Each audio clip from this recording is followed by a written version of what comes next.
Seconds, the boy from Melbourne.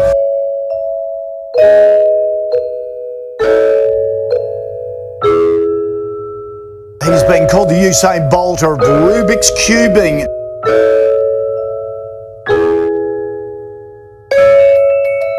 The first competition for a speed cuber is always, without a doubt, one of the most memorable. It's usually the time where you meet, the most people for the first time, and it's, a great experience finally getting to meet cubers. But it's also the time where you learn that pressure and nerves are a very real thing. They're something that need to be overcome through repeated competing. And this was especially true for Feliks. Not only did he have the pressure of, competing for the first time on a big stage, up until that point, he had been posting unofficial solves. So people were very aware that, this kid was putting up some serious times in the end-by-end events.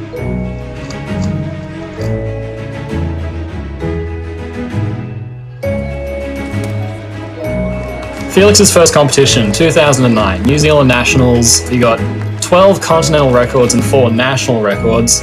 So first competition, he breaks 16 records, and they're all on his profile just after one comp. Even for his first comp, even with all the nerves, even with underperforming, with everyone basically eyes on him, he still takes home 16 records.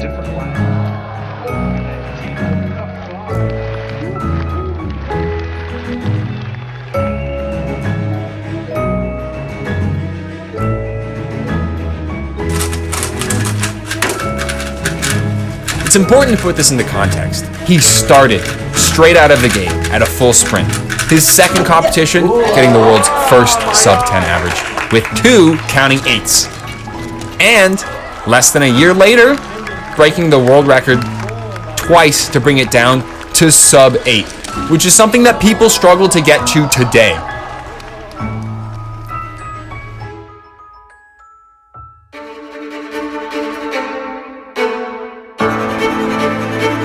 One of the coolest and most interesting things about Feliks is his absolute domination of 5x5. If you go back to 2011, Feliks was the first person to get a sub 1 minute single on 5x5. Not only that, but at Worlds 2011, in the final round, facing pressure from Yu Nakajima and Dan Cohen, Feliks not only knocks out a 56.22 single, world record by a second and a half, he also banged out the very first sub 1 minute average. Second place in the world, 1 minute 8 seconds. Feliks was 8 seconds ahead of someone on 5x5. That domination continued, and only in 2017 did someone get close to him. But it took an unbelievable amount of effort for someone to come close to Feliks. And it took an unbelievable amount of dedication to even think about beating him.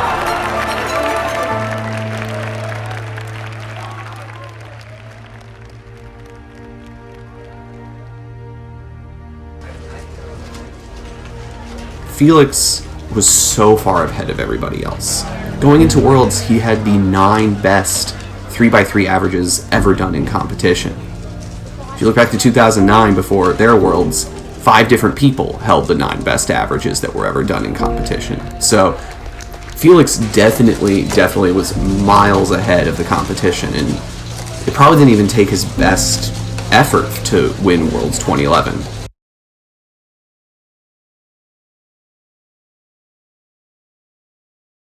Second place, 8.09. Round 2, Feliks 8.41, second place 9.08. Round 3, Feliks 778, second place 902. He wins each of the first 3 rounds by like an average of about a whole second, which is just absolutely ludicrous. And then comes the final, and the whole crowd is going wild the entire time. It's just everyone is screaming. Like, Michal goes first and gets an 8.9, which is great. Like, Feliks is probably gonna get, like, we all think like a mid-8 average. Like, it is the final. He's probably nervous.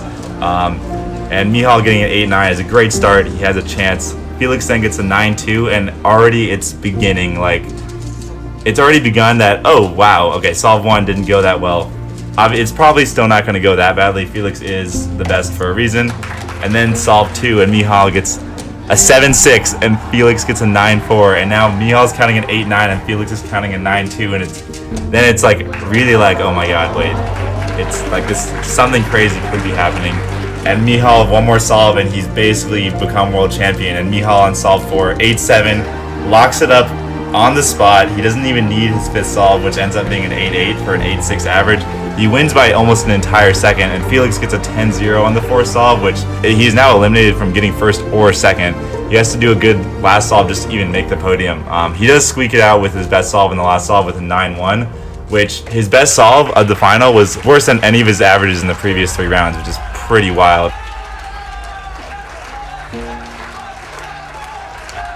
I think Feliks probably learned a really hard lesson in 2011, that you can't just be the best cuber in the world to win Worlds. You have to do that and win a significant mental game against your opponents. You have to not just be the best cuber, you have to believe you are the best cuber.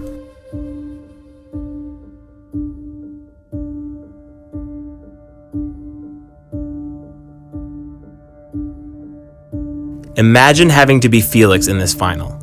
Not only did he lose the 2011 finals when he was set to destroy everyone, but now, just months before this final, he loses his world record single to the guy he's competing against in the final. This moment was going to be a very defining moment for the rest of Feliks's career.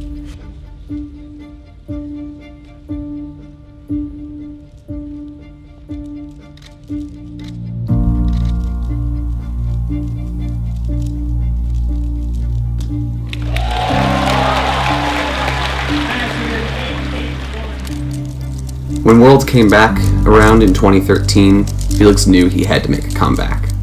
The problem was that his easy chance at winning Worlds in 2011 was probably gone forever.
Feliks, any words to your fans? I don't know. Thanks. Nothing else, sorry. That's it? Okay, put down.